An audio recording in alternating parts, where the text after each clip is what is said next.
Hello students, मैं संदीप खरे आप सभी का स्वागत करता हूं आज के बहुत ही शानदार चैप्टर में, जिसका नाम है दो चर वाले रैखिक समीकरण युग्म। तो आज हम इसका परिचय देखेंगे। जैसे आपके सामने यहाँ पे लिखा है 3x। बहुत ध्यान से समझना। जैसे यहाँ पे आपके सामने लिखा है 3x, तो बताओ इसमें से कौन चर है और कौन अचर है। यहाँ पे आपको दो टर्म दिख रहे हैं, एक ये है और एक ये है। यानी पहला है 3 और दूसरा है x। अब इसमें से आपको बताना है कि कौन चर राशि है और कौन अचर। तो बहुत ही सिंपल है। जो संख्या होती है वो हमेशा अचर होती है। क्या होती है? अचर। तो हम यहाँ पे अचर लिख देते हैं। और जो अंग्रेजी के अक्षर होते हैं वो हमेशा क्या होते हैं? वो होते हैं चर। ठीक है। अब अचर का मतलब होता है जिनके मान बदलते नहीं है, फिक्स रहते हैं। जैसे अगर कहीं गणित में 3 लिखा है तो 3 का मतलब 3 ही होता है, कभी 3 का मतलब 4 नहीं हो सकता। लेकिन अगर कहीं गणित में x लिखा है तो x का मतलब कभी x बराबर 1 हो जाता है, कभी x का मान 2 निकलता है, कभी x का मान 25 हो सकता है, कभी x का मान 100 भी हो सकता है। तो क्या x का मान निश्चित है?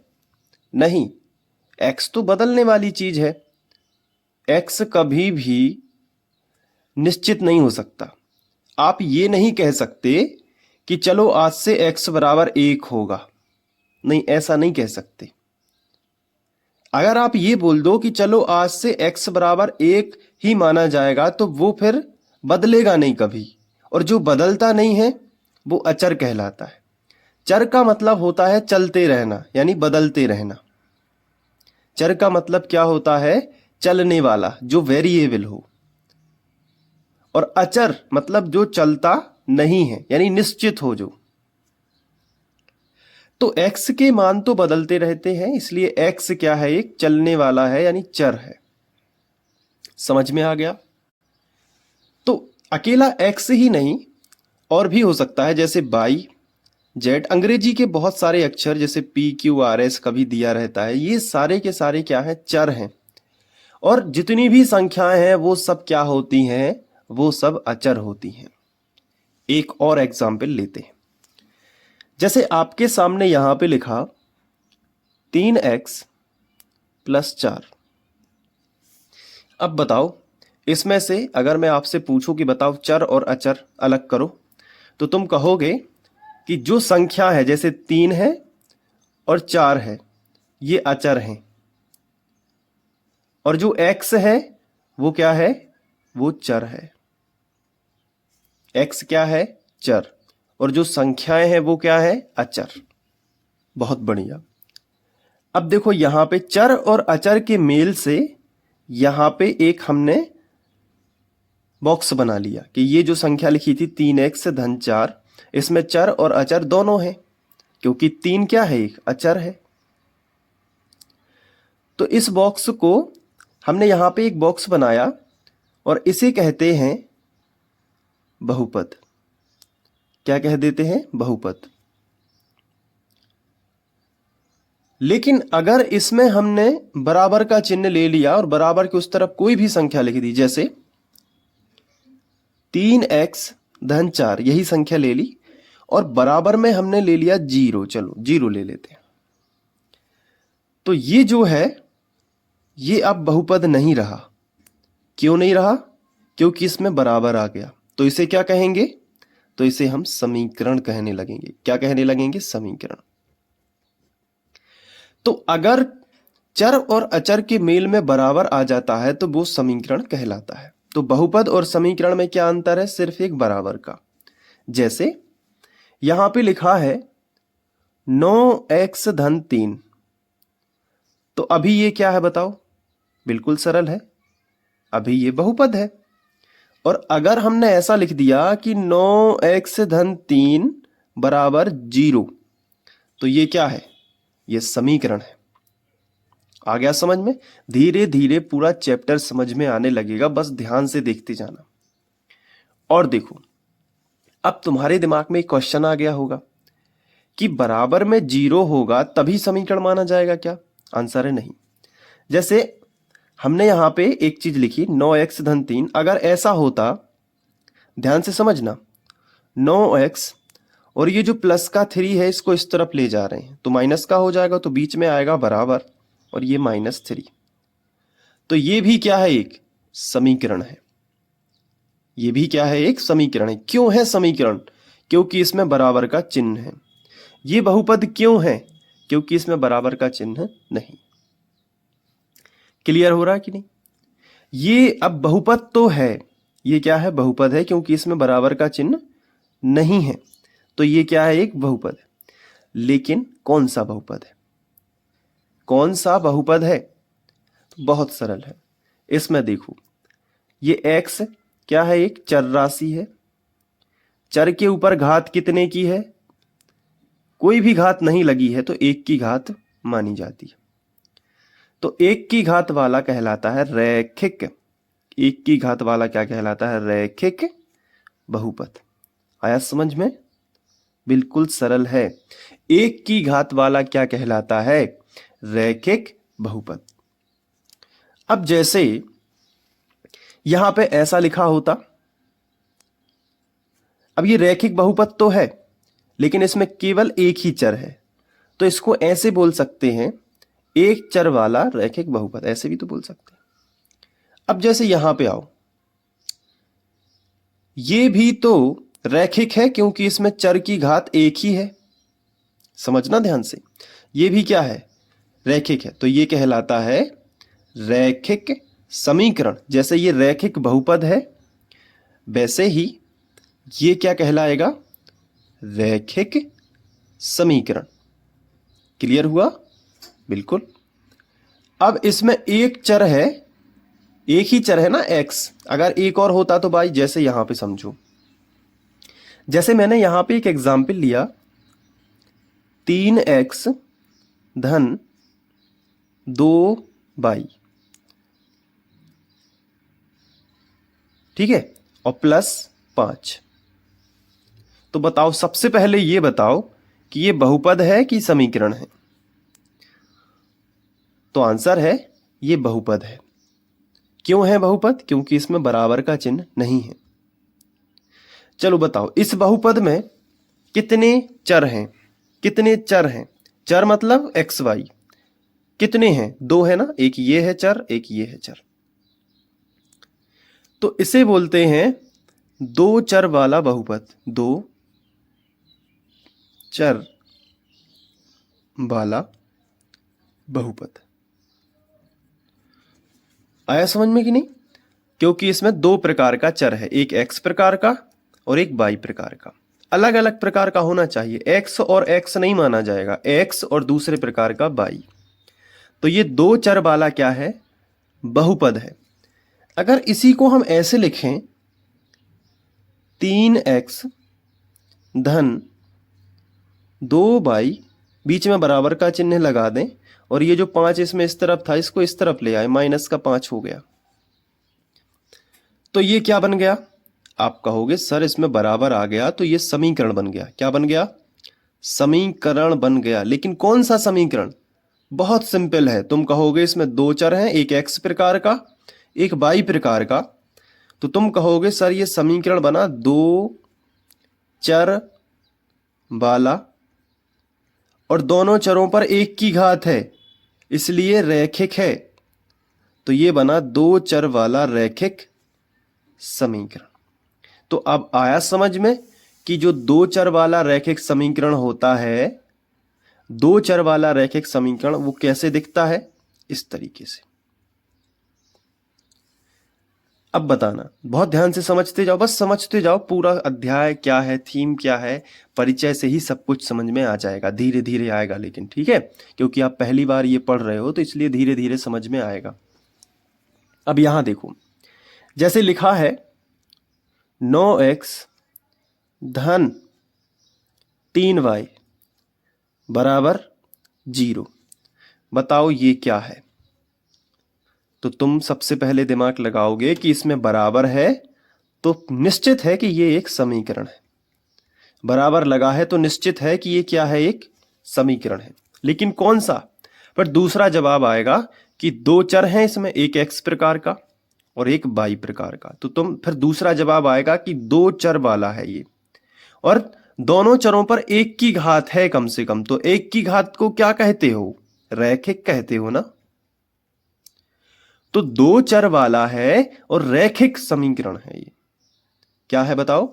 दो चर वाला और एक की घात है तो रैखिक समीकरण है, जो कि हमारे चैप्टर का नाम है।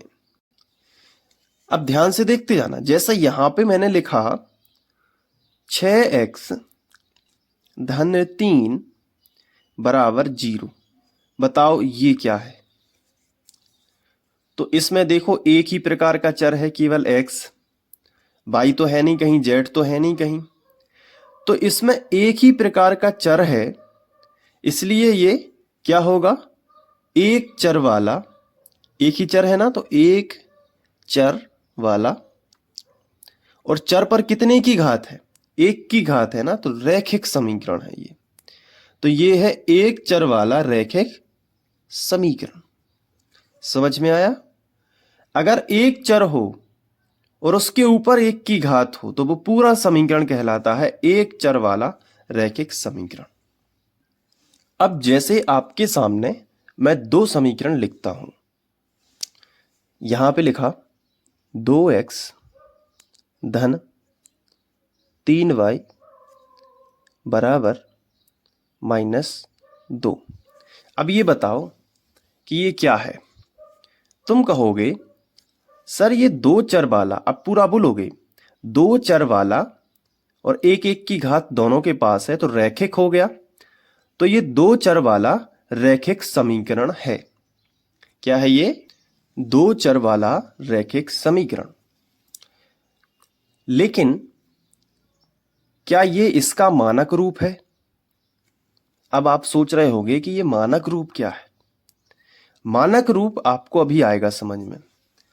अगर आप कोई भी दो चर वाला रैखिक समीकरण लिख रहे हो तो मानक रूप कहता है कि उसके बराबर में 0 होना चाहिए। उस समीकरण के बराबर में क्या होना चाहिए? 0 होना चाहिए। वो कहलाता है उसका मानक रूप। क्या कहलाता है? मानक रूप।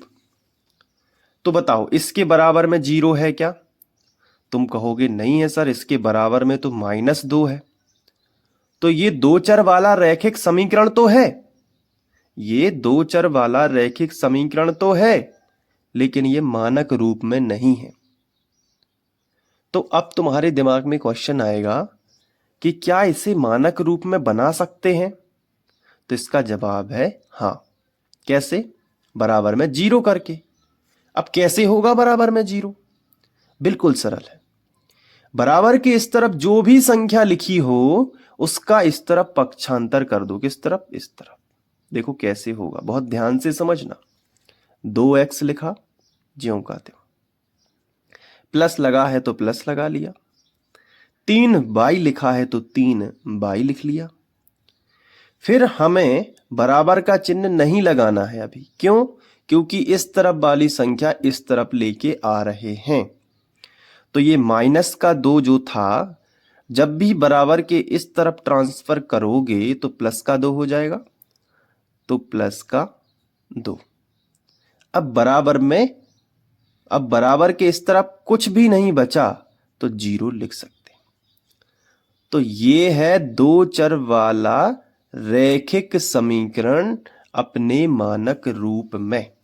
क्या है ये?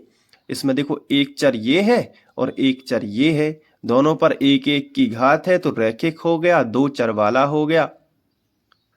और ये दो चर वाला रैखिक समीकरण का मानक रूप है। क्लियर हुआ? चलो एक मैं करने के लिए आपको दे रहा हूं। तो वीडियो को पॉज करके मानक रूप में बदल के देखना रफ में।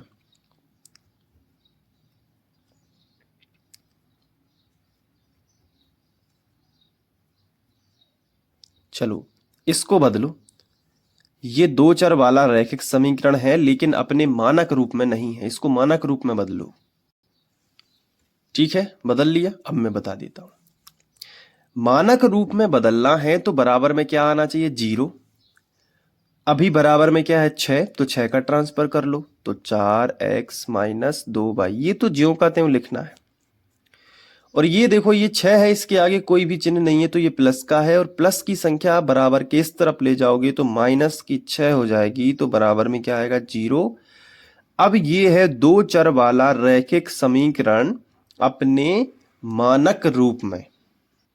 तो जो दो चर वाला रैखिक समीकरण होता है उसका मानक रूप क्या होता है सभी के लिए, सभी समीकरण के लिए?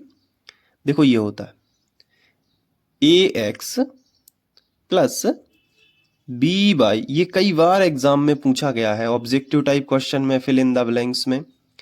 ax plus by plus c बराबर 0।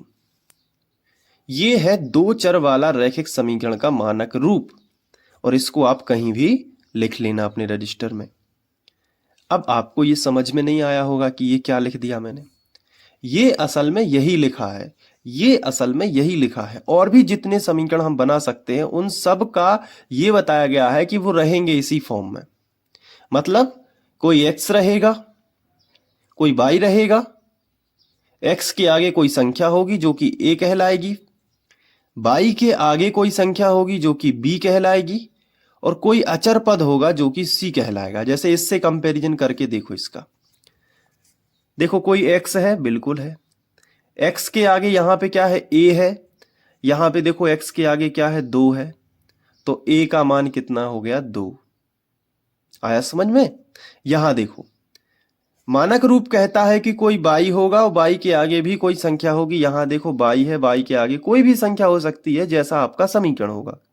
ऐसे लाखों समीकरण हो सकते हैं, लेकिन इन सब का एक जर्नल फॉर्मूला यही रहेगा कि कोई x रहेगा, x के आगे कोई संख्या रहेगी, कोई y रहेगा, y के आगे कोई संख्या रहेगी, कोई अचर पद होगा, कोई संख्या लिखी होगी। देखो यहां भी +2, यहां -6 है, तो ये अचर पद होते हैं। अब आया समझ में? तो दो चर वाला रैखिक समीकरण का जो मानक रूप है इसको याद कर लेना। ax plus by plus c बराबर 0। ax plus by plus c बराबर 0। अब मैं आपको ये अध्याय जो ना है इससे कनेक्ट कर रहा हूं, ताकि बिल्कुल बेसिक से, अगर आपको कुछ भी नहीं आता है तो आप इस अध्याय में मास्टर हो जाओगे। बहुत ध्यान से समझते जाओ। लेकिन ये जो परिचय वाला वीडियो होता है ना, ये बहुत ज्यादा इंपॉर्टेंट होता है चैप्टर की शुरुआत करने के लिए। अब जैसे दो चर वाले रैखिक समीकरण का एक युग्म दिया हो, युग्म मतलब होता है जोड़ा, जोड़ा मतलब 2। जैसे आपको यहां पे दिया है 6x धन 3y, ठीक है, बराबर 12 है, और कॉमा लगा के दिया गया है 7x माइनस 6y बराबर 9। तो ये दोनों पक्की बात है कि ये दोनों समीकरण तो हैं, लेकिन सवाल ये उठता है कि कौन से समीकरण हैं। तुम बता दोगे कि दो प्रकार के चर हैं, एक तो x है और दूसरा क्या है? y है। तो ये हैं दो चर वाले समीकरण, लेकिन कौन से? रैखिक, क्योंकि यहां भी 1 की घात मानी जाती है, y के ऊपर भी 1 की घात है। तो ये हैं दोनों के दोनों दो चर वाले रैखिक समीकरण। क्या है ये? दो चर वाले, दो चर है ना x और y, तो दो चर वाले रैखिक समीकरण है ये।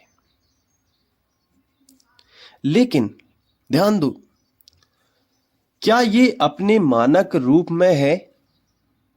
मानक रूप में है क्या ये अपने? जितना आराम से समझोगे उतना देर तक और परीक्षा तक याद रहेगा। बहुत टेंशन लेने की जरूरत नहीं है, बस ध्यान से देखते जाओ।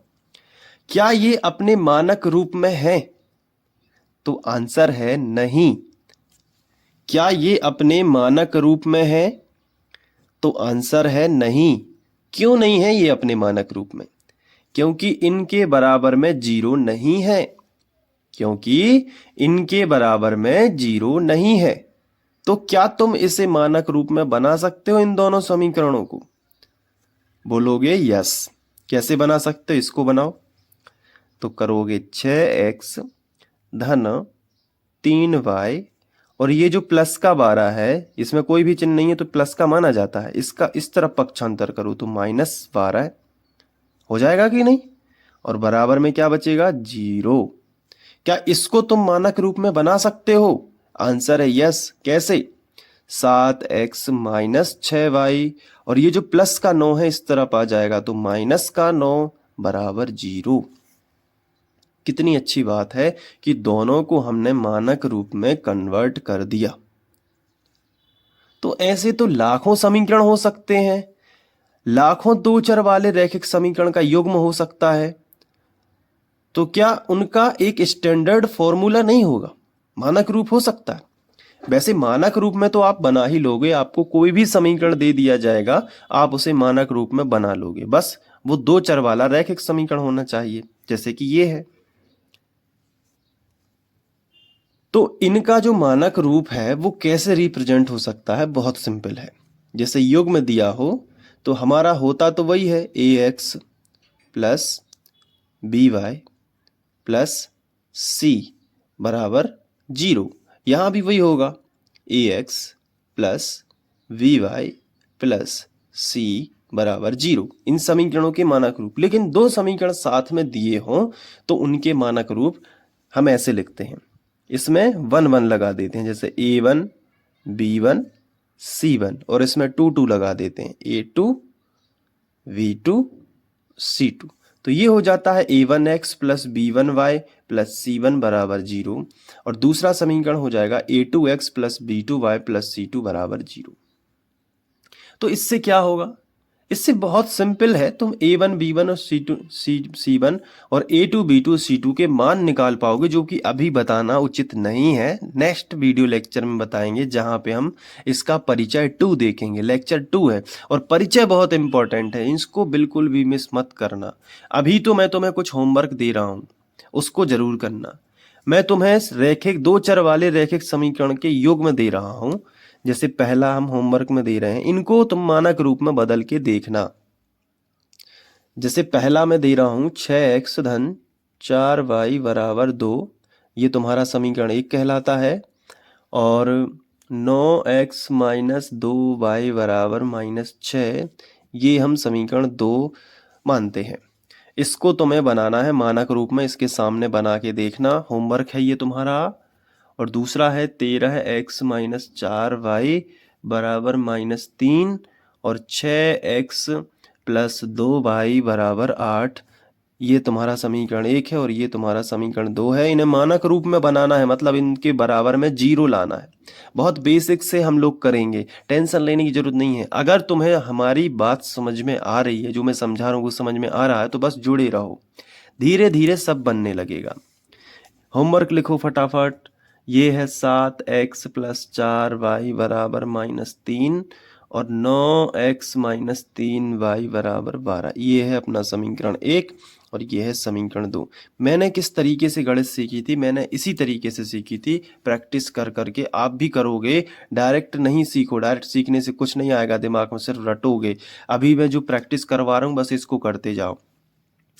चौथा जो एग्जाम्पल है -18x प्लस 3y बराबर -9 और यहाँ पे 9x - 4y बराबर 4, ये है अपना समीकरण 1 और ये है अपना समीकरण 2। तो ये होमवर्क नोट डाउन करो और इनका जो है मानक रूप लिख के बताओ, ठीक है? मानक रूप अपने रजिस्टर में लिख लेना और रजिस्टर में लिखने के बाद उसकी फ़ोटो खींचना और जो मैंने अपना नंबर दिया है उस पर भेज सकते हो, या फिर तुम मुझे टेलीग्राम की लिंक आपको इस चैनल के अबाउट सेक्शन में मिलेगी, टेलीग्राम के जरिए भी मुझे भेज सकते हो, ठीक है? तो दोनों चीज़ें पॉसिबल हो सकती हैं। तो अपना होमवर्क जरूर, और नहीं भी भेज पाओ तो कोई बात नहीं, खुद से कर लेना। मैं कोशिश करूँगा नेक्स्ट वीडियो लेक्चर में आंसर एक बार दिखा दूंगा, ठीक है? आगे बढ़ते हैं। तो लेक्चर 2 जरूर देखना, इसी से जुड़ा हुआ है। तो लेक्चर 1 में हमने क्या क्या पढ़ा मैं आपको थोड़ा रिवाइज करा देता हूँ। देखो, हमने जाना कि चर क्या होते हैं और अचर क्या होते हैं। साथ में हमने बहुपद और समीकरण में अंतर पढ़ा कि क्या बहुपद कहलाता है और क्या समीकरण कहलाता है।